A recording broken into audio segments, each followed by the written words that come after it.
ಸ್ನೇಹಿತರೆ, ಭಾರತದ ಇತಿಹಾಸದಲ್ಲಿ ಜ್ಞಾನ, ನೀತಿ ಮತ್ತು ರಾಜತಂತ್ರದ ಮಾತು ಬಂದಾಗ ಮೊದಲಿಗೆ ನೆನಪಾಗುವ ಹೆಸರು ಆಚಾರ್ಯ ಚಾಣಕ್ಯ.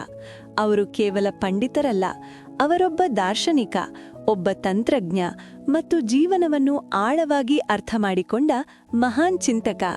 ಕೌಟಿಲ್ಯ ಅಥವಾ ವಿಷ್ಣುಗುಪ್ತ ಎಂಬ ಹೆಸರಿನಿಂದಲೂ ಪ್ರಸಿದ್ಧರಾದ ಚಾಣಕ್ಯರು ತಮ್ಮ ವಿಚಾರಗಳಿಂದ ಒಂದು ಸಾಮ್ರಾಜ್ಯವನ್ನು ಕಟ್ಟಿದರು ಮತ್ತು ತಮ್ಮ ಜ್ಞಾನದಿಂದ ಲಕ್ಷಾಂತರ ಜನರ ಬದುಕಿಗೆ ದಾರಿ ತೋರಿದರು. ಇಂದಿನ ಈ ವಿಡಿಯೋದಲ್ಲಿ ನಾವು ಆಚಾರ್ಯ ಚಾಣಕ್ಯರ ಜೀವನದ ಅಮೂಲ್ಯ ವಿಚಾರಗಳು, ಕಠಿಣ ಸತ್ಯಗಳು ಮತ್ತು ನಮ್ಮ ಬದುಕಿಗೆ ಅಗತ್ಯವಾದ ಪಾಠಗಳನ್ನು ತಿಳಿದುಕೊಳ್ಳೋಣ.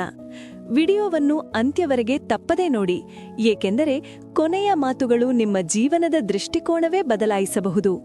1. ಚಿಂತನೆ ಮತ್ತು ಕರ್ಮ. ಚಾಣಕ್ಯರು ಹೇಳುತ್ತಾರೆ, ಸೃಷ್ಟಿಯ ನಿಯಮ ಸ್ಪಷ್ಟವಾಗಿದೆ. ನಾವು ಯಾವ ರೀತಿಯ ವಿಚಾರಗಳನ್ನು ಅಸ್ತಿತ್ವಕ್ಕೆ ಕಳುಹಿಸುತ್ತೇವೋ ಅದೇ ರೀತಿಯ ಶಕ್ತಿಯನ್ನು ಅಸ್ತಿತ್ವ ನಮ್ಮತ್ತ ಮರುಳಿಸುತ್ತದೆ. ಆದ್ದರಿಂದ ಸ್ನೇಹಿತರೆ, ನಮ್ಮ ವಿಚಾರಗಳು ಸದಾ ಧನಾತ್ಮಕವಾಗಿರಬೇಕು, ಏಕೆಂದರೆ ನಕಾರಾತ್ಮಕ ಚಿಂತನೆಗಳು ನಮ್ಮದೇ ದಾರಿಯನ್ನು ಕಠಿಣವಾಗಿಸುತ್ತವೆ. ಯಾರಿಗಾಗಿ ಬದುಕಲು ಪ್ರಯತ್ನಿಸಬೇಡಿ, ಯಾರ ದೃಷ್ಟಿಯಲ್ಲಿ ಒಳ್ಳೆಯವನಾಗಬೇಕು ಎಂಬ ಯತ್ನವೂ ಬೇಡ. ನಾವು ಒಂಟಿಯಾಗಿ ಬಂದಿದ್ದೇವೆ, ಒಂಟಿಯಾಗಿಯೇ ಹೋಗುತ್ತೇವೆ. ನಾವು ಮಾಡುವ ಕರ್ಮಗಳೇ ನಮ್ಮ ಜೀವನದ ಫಲವನ್ನು ನಿರ್ಧರಿಸುತ್ತವೆ. ಹಿಂದೆ ನಡೆದದ್ದನ್ನು ಮರೆತುಬಿಡಿ. ನೀವು ಮಾಡುತ್ತಿರುವ ಕಾರ್ಯದ ಮೇಲೆ ವಿಶ್ವಾಸ ಇಡಿ. ಮುಂದೆ ಏನಾಗುತ್ತದೆ ಎಂಬ ಚಿಂತೆಯನ್ನು ಬಿಡಿ. ನಿಮ್ಮ ಕೆಲಸ ಮಾಡುವ ಜವಾಬ್ದಾರಿ ನಿಮ್ಮದು, ಫಲ ಕೊಡುವ ಜವಾಬ್ದಾರಿ ವಿಧಿಯದು.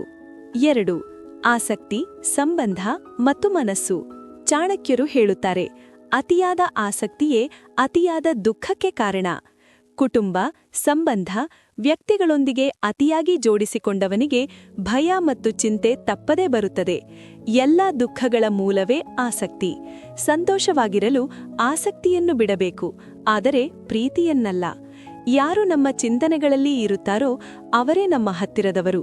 ವಾಸ್ತವದಲ್ಲಿ ದೂರವಿದ್ದರೂ ಹೃದಯದಲ್ಲಿ ಇದ್ದವರು ಹತ್ತಿರವೇ, ಆದರೆ ಹೃದಯದಲ್ಲಿಲ್ಲದವರು ಹತ್ತಿರದಲ್ಲಿದ್ದರೂ ದೂರವೇ.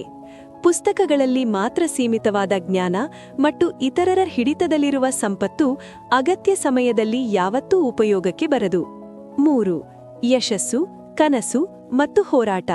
ಸ್ನೇಹಿತರೆ, ನಿಮ್ಮ ಕನಸುಗಳನ್ನು ಎಲ್ಲರಿಗೂ ಹೇಳಬೇಡಿ, ಅವುಗಳನ್ನು ಸಾಧಿಸಿ ತೋರಿಸಿ, ಏಕೆಂದರೆ ಜನರಿಗೆ ಕೇಳುವುದಕ್ಕಿಂತ ನೋಡುವುದೇ ಹೆಚ್ಚು ಇಷ್ಟ. ಯಶಸ್ವಿ ವ್ಯಕ್ತಿಯ ಕಿರಣ ಮಾತ್ರ ಜನರಿಗೆ ಕಾಣುತ್ತದೆ, ಆದರೆ ಅವನು ಕಂಡ ಕತ್ತಲೆ ಯಾರಿಗೂ ಕಾಣದು. ನಿಮ್ಮ ಕನಸುಗಳು ನನಸಾಗದಿದ್ದರೆ ಮಾರ್ಗವನ್ನು ಬದಲಾಯಿಸಿ, ತತ್ವಗಳನ್ನಲ್ಲ. ಮರಗಳು ಯಾವತ್ತೂ ಎಲೆಗಳನ್ನು ಬದಲಾಯಿಸುತ್ತವೆ, ಬೇರುಗಳನ್ನಲ್ಲ. ಜೀವನದಲ್ಲಿ ದಾರಿ ಕಾಣಿಸದಾಗ ತುಂಬ ದೂರ ನೋಡುವ ಪ್ರಯತ್ನ ವ್ಯರ್ಥ. ಒಂದು ಹೆಜ್ಜೆ, ಮತ್ತೊಂದು ಹೆಜ್ಜೆ, ಹೀಗೆ ಮುಂದೆ ಸಾಗಿರಿ, ದಾರಿ ತಾನೇ ತೆರೆದುಕೊಳ್ಳುತ್ತದೆ. 4.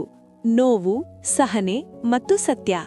ದೀಪಕ ವಂದನೀಯವಾಗಿರುವುದು ಅದು ಸುಡುವುದರಿಂದಲ್ಲ, ಇತರರಿಗಾಗಿ ಬೆಳಗುವುದರಿಂದ. ನಿಮ್ಮನ್ನು ನೋಯಿಸುವವರು ಇದ್ದರೆ ದುಃಖಿಸಬೇಡಿ. ಸಿಹಿ ಹಣ್ಣು ಕೊಡುವ ಮರಕ್ಕೆ ಹೆಚ್ಚು ಕಲ್ಲು ಬೀಳುತ್ತದೆ.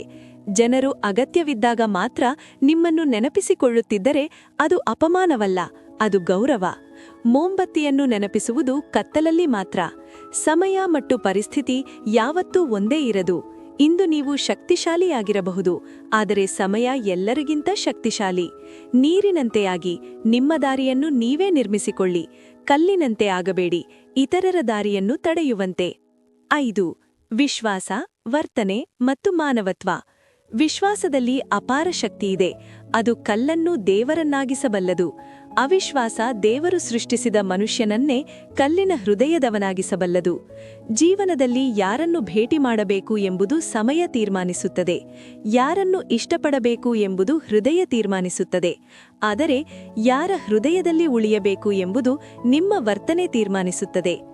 ನೀವು ನಿಮ್ಮ ದೃಷ್ಟಿಯಲ್ಲಿ ಸರಿಯಾಗಿರಬೇಕು, ಜಗತ್ತಿನ ಅಭಿಪ್ರಾಯಕ್ಕೆ ಅಷ್ಟು ಮಹತ್ವ ಕೊಡಬೇಡಿ, ಏಕೆಂದರೆ ಈ ಜಗತ್ತು ದೇವರನ್ನೇ ಪ್ರಶ್ನಿಸಿದೆ. ಚಾಣಕ್ಯರು ಹೇಳುತ್ತಾರೆ, ಸಮಯದ ಜೊತೆ ಬದಲಾಯಿಸಿಕೊಳ್ಳದವರು ಒಂದು ದಿನ ಸಮಯದಿಂದಲೇ ಬದಲಾಗುತ್ತಾರೆ. ಸತ್ಯವಂತರಾದವರು ಸುಲಭವಾಗಿ ಯಾರನ್ನೂ ಬಿಟ್ಟುಕೊಡುವುದಿಲ್ಲ, ಆದರೆ ಒಮ್ಮೆ ಬಿಟ್ಟರೆ ಹಿಂದೆ ತಿರುಗಿ ನೋಡುವುದಿಲ್ಲ. ಆದ್ದರಿಂದ ಸತ್ಯವಂತರ ಮನಸ್ಸಿನೊಂದಿಗೆ ಆಟವಾಡಬೇಡಿ.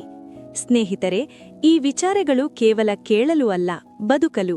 ನಿಮ್ಮ ಜೀವನದಲ್ಲಿ ಒಂದು ಮಾತಾದರೂ ನಿಮ್ಮ ಹೃದಯಕ್ಕೆ ತಾಕಿದ್ದರೆ ಈ ವಿಡಿಯೋ ನಿಮ್ಮದಾಗಿದೆ. ಧನ್ಯವಾದಗಳು.